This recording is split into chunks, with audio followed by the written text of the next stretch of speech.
Біз эфирімізді одан әрі жалғастырамыз. Біздің келесі қонақтарымыз Елубаев Саясат Жамбулатович, тәлімгер АЕС Групп компаниясының директоры, және Нұрлан Қайрат, электромеханикалық жабдықтарға техникалық қызмет көрсету, жөндеу және пайдалану мамандығы, электр жабдықтарын монтаждаушы біліктілігінің 3-ші курс студенті. Қош келіңіздер студиямызға. Қош келдік. Таң қалай атты? Көңіл күйлеріңіз қалай? Өте жақсы. Қайырлы таң, көңіл күйіміз жақсы. Менің аты-жөнім Елубаев Саясат Жамбулатұлы, АЕС Групп компаниясының басшысы, және де Ақтөбе құрылыс техникалық колледжінің серіктестігі және тәлімгері болып табыламыз.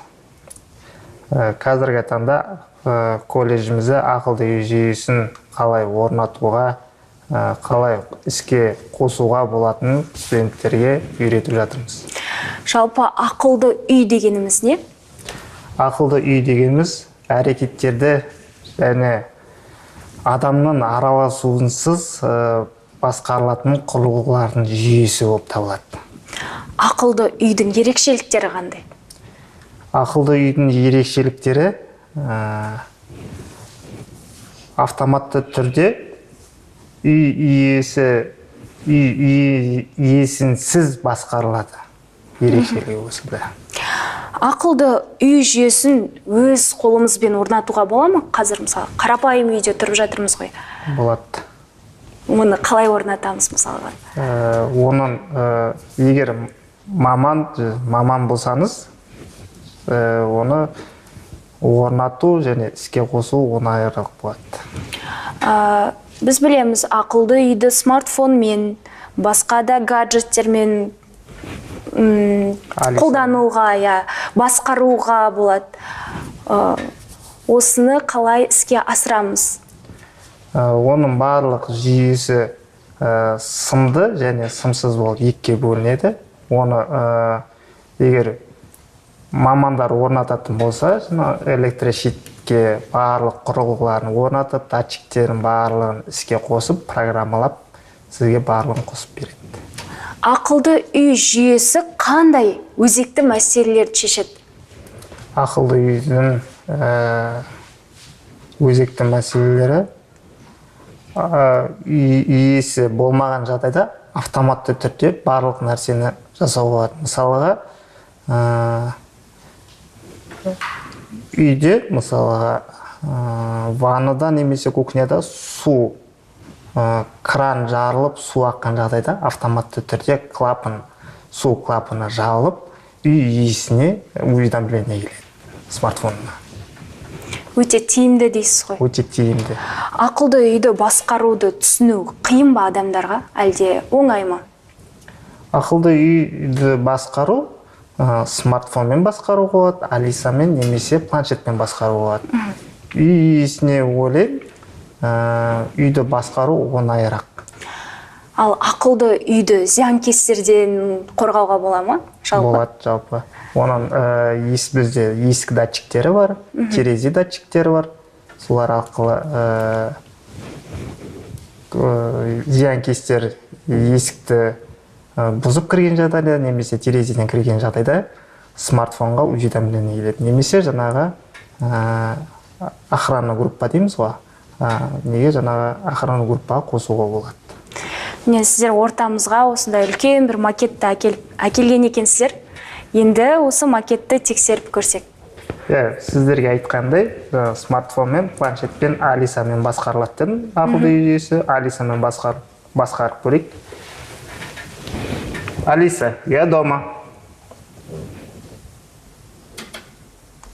Бұл жерде бізде Алиса үйге кірген жағдайда барлық жарықты қосып, және де аквастоп ашылады. Үйде болғанда барлық жарықпен Алиса, стоп. Клапанымыз ашылды. Қазір бұл сценарий жазған жағдайда көп түрлі сценарий жазуға өзіңізге ыңғайлы қылдырып. Алиса, я ухожу.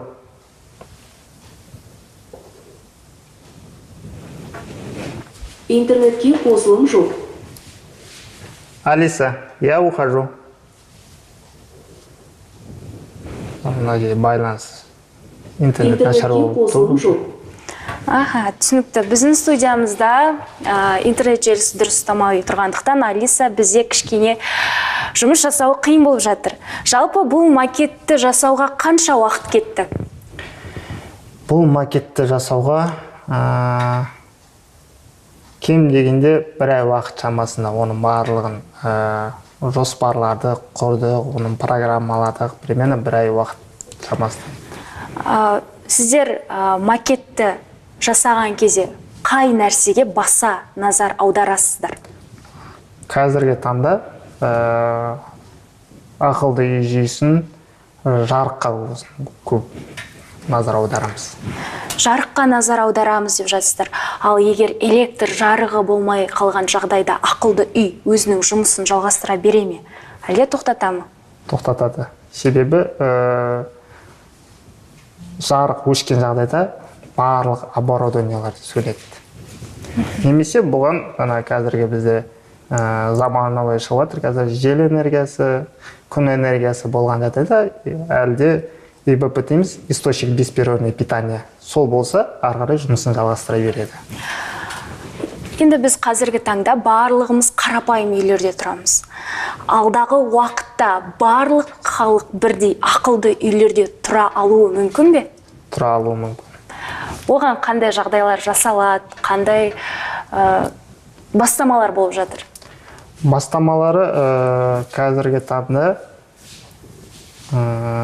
енді клиенттеріміз өздерінің қалағандай қылдырып айтады, біздер сол нәрсесін жасап береміз. Мысалға, жарықты қосып өшіру, шторды ашып жабу, кондиционермен басқару, телевизормен басқару, аквастоп деп жатырық, теплый пол дейміз, электрик жүйеге қандай байланыс бар, соның барлығын орнатып беріп жатырмыз. Халыққа өте ыңғайлы жағдай жасап беріп жатырмыз дейсіздер ғой. Сіздерге рахмет, студиямызға келіп, осындай ақылды үй жайлы бөліскендеріңізге, халыққа осындай мүмкіндік жасап жатқандарыңызға көп рахмет. Ал біз эфирімізді одан әрі қарата жалғастырамыз. Тұрмай тұрыңыздар. Микрофон шешіңіз.